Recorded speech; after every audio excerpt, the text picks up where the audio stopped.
Welcome to Redeemed Not Refined with me, Elizabeth Fluke. If you've been here before, God bless and welcome back. If God has led you to this podcast for the first time, I am so happy you're here. Today, we're going to be doing one of my Q&A episodes. I got so many great questions from you ladies on Instagram, and a few guys too. But I do have to tell you, if you are a man and you are listening, I must tell you, stop. I assume you are gay, which is a sin. And if you are not gay, you're not meant to listen to a woman. That's also a sin. So please, I beg you, stop this podcast right now and get right with the Lord. And ladies, if you see a man listening to a woman, just know something is not right. Something is not right. Producer Julia is telling me to get to the questions. Okay, got some really tough questions and also some fun, easy ones. But before we dive in, I do have to thank my sponsor. So, thank you, Jimmy Donovan Slaughterhouse. Jimmy Donovan and his family have been working in the slaughter business for over 150 years. They know how to kill, and Lord, do they do it well. My house eats a lot of beef, and Jimmy Donovan has killed every cow that has made its way to my table. I know when I get a Donovan cut of meat, I am getting a good cut of meat. Just the tenderest cut. It falls off the bone. My husband Tad says it's because Jimmy often kills cows that have just given birth, which is when they are the tenderest. And I'm not sure what he's doing, but God, I hope he does not stop because that meat is undeniably delicious. So thanks again to Jimmy Donovan Slaughterhouse for sponsoring the program. Without them, I do not know if we'd be able to do the podcast or if I'd be able to get dinner on my table. Okay, the first question is a real easy one. What's your favorite Bible verse? My favorite is, obviously, Ecclesiastes 1:18. For with much wisdom comes much sorrow. The more knowledge, the more grief. I love that Bible verse. I love it. It always reminds me not to know too much. I try to learn only so much about the world around me, about life, about my family members. Heck, sometimes I'll only read half a book. I mean, I got halfway through A Court of Thorns and Roses before I realized this is not edifying to the Lord. This is not edifying to Christ. And I just dumped that book out of the side of my F-150 onto the side of the freeway. Because here's the thing, the more you know, the sadder you're going to feel. And the son of King David learned that, which is one of the greatest things about the Bible, really. It teaches you things, so you do not have to learn them yourself. Okay, next question. The Beatitudes seem pretty woke to me. Are they biblical? You know I love listener questions. I really do. I love knowing what you folks are thinking and trying to help you answer some of life's big questions. But sometimes it seems like some of y'all don't even listen to the podcast.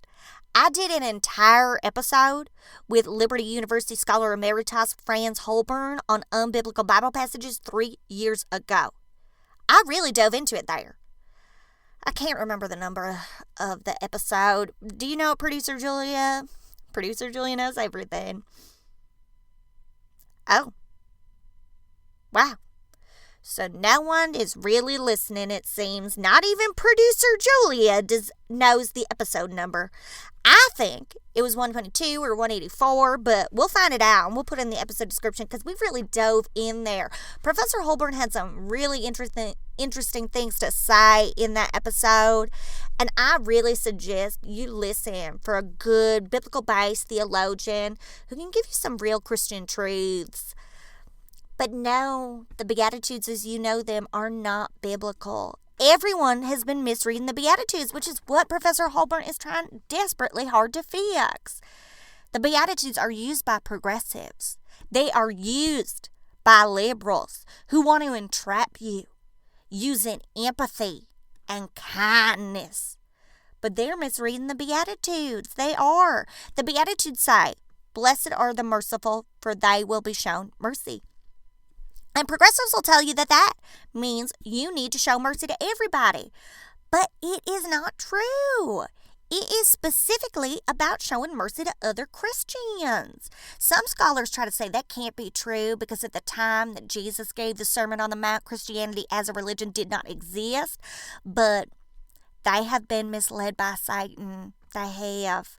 Satan is looking for ways to gain purchase in this world. And can you think of a better way than by making you misread the Beatitudes? I cannot.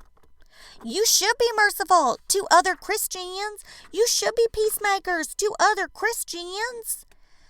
Anyway, Julia finally has the episode number. It is 202. So look that up and really dive in because lots of times we are misreading the Bible. We are.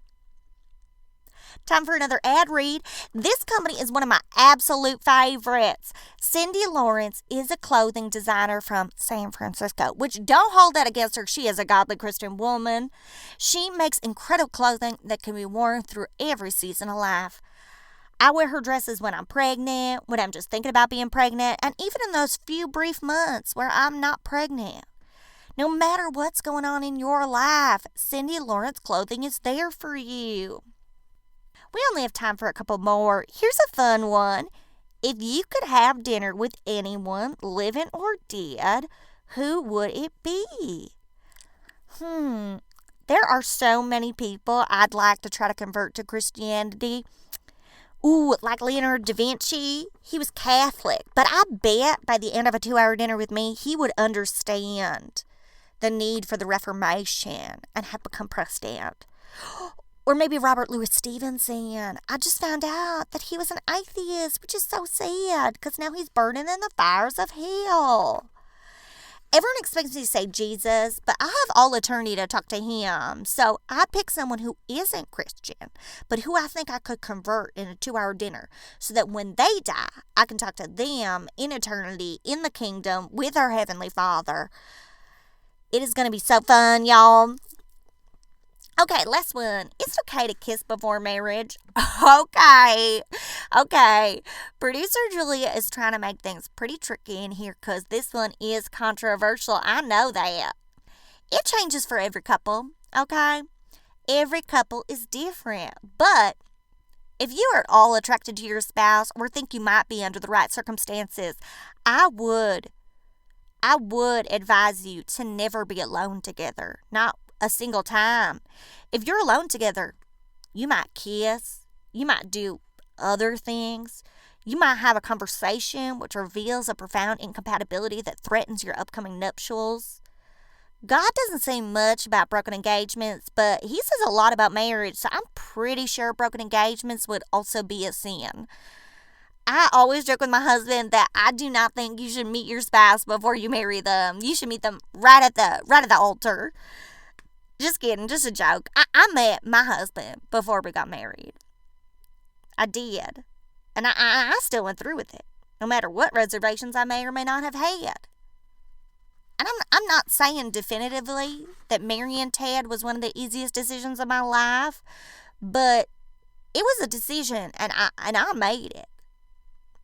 Okay, that has been the entire episode. And so we always say here on Redeemed Not Refined, we do our best by the power of Christ, lest we prevent our souls from entering eternal redemption and being damned to the fires of hell. And that's all we have time for this week, but keep sending those questions because I love breaking up our weightier episodes with these kind of fun one-offs. I've been Elizabeth Fluke, and we'll see you next time. Adios.